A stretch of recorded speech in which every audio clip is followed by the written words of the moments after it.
നമ്മൾ ഇന്നൊരു എൻഗേജ്മെൻറ്റ് ഷൂട്ടുമായിട്ട് രാവിലെ തന്നെ ഇറങ്ങിയിരിക്കുകയാണ്. ഇന്നത്തെ നമ്മുടെ വർക്കിൻ്റെ ഫോട്ടോസ് എല്ലാം കവർ ചെയ്യുന്ന ജിഷ്ണു ആണ്. അതുപോലെ നിഖിലും ഞങ്ങളിവിടെ കൂടിയിട്ടുണ്ട്. രാവിലെ ചെറിയ മഴയുടെ ഒരു അന്തരീക്ഷം കാണുന്നുണ്ട്. എന്തായാലും മഴ പെയ്യില്ല എന്നൊരു പ്രതീക്ഷയോടെ ഞങ്ങളിവിടെ എത്തിയിരിക്കുകയാണ്. ഞങ്ങൾ പറഞ്ഞതിനേക്കാൾ തന്നെ അരമണിക്കൂർ നേരത്തെയാണ് എത്തിയിരിക്കുന്നത്. അവർ വരുമ്പോഴത്തേക്കും ഒരു ചായയൊക്കെ കുടിച്ച് പയ്യെ റിലാക്സ് ചെയ്തിട്ട് പോകാമെന്നാണ് ഞങ്ങൾ വിചാരിച്ചത്. മഴ പെയ്യില്ല എന്ന പ്രതീക്ഷ വന്ന ഞങ്ങൾക്ക് മഴയും കിട്ടി, പണിയും കിട്ടി. അങ്ങനെ ചായയൊക്കെ കുടിച്ച് മഴയും തോന്നപ്പോൾ അവരും എത്തി.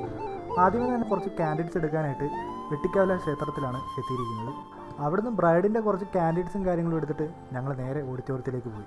ഓഡിറ്റോറിയത്തിലെത്തി അവിടുത്തെ എല്ലാ ചടങ്ങിൻ്റെയും ഫോട്ടോസും എടുത്തതിന് ശേഷം ഇനി എന്താണ് പരിപാടിയെന്ന് ജിഷ്ണുവിനോട് ചോദിച്ചപ്പോൾ അവൻ പറഞ്ഞു സദ്യ. അങ്ങനെ പരിപ്പും പപ്പടവും പ്രഥമനൊക്കെ കൂട്ടി നല്ലൊരു സദ്യ അടിച്ചതിന് ശേഷം ഞങ്ങൾ ബ്രൈഡിൻ്റെ വീട്ടിലേക്ക് പോയി. ഹൈലൈറ്റിന് വേണ്ടിയുള്ള കുറച്ച് വീഡിയോസും എടുത്ത് ഞങ്ങളെക്കുറിച്ചുള്ള അഭിപ്രായം ചോദിച്ചപ്പോൾ ചേച്ചി ഇങ്ങനെയാണ് പറഞ്ഞത്.